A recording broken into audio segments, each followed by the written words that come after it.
It was a weekend to forget for the Demons. Melbourne bundled out of the finals by half-time on Saturday in Perth. Yeah, it was obviously pretty devastating.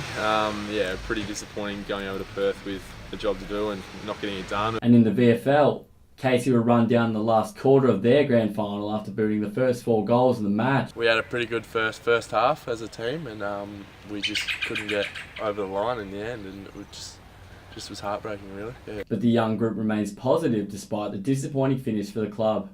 A lot of players are probably 24 or under, so it's there's a lot of positive energy around the group, and there's plenty to work with, and hopefully big next few years coming up. We've put in place a good building block to build on next year, so hopefully we can just roll into pre-season, have a good pre-season, all the boys, and roll into next year. Wiedemann is one of those youngsters who showed encouraging signs this season. The tall forward came in for the injured Jesse Hogan late in the piece and filled the star forward's void. The fact that he went down sort of gave me the opportunity, and I don't know, I felt like a few games there I grabbed it with both hands. It was here where Wiedemann had his coming-of-age moment in week 1 of the finals, collecting a career-high 24 disposals and booting 3 goals to lead his side to victory against the Cats. Yeah, I wasn't expecting that going into it. I thought I'd just play my role, but I think to have a bit of an impact on the game was pleasing, and something I won't forget, that's for sure. For Casey, defender Harrison Petty was another youngster who stood up in his debut season, clinching his D's debut.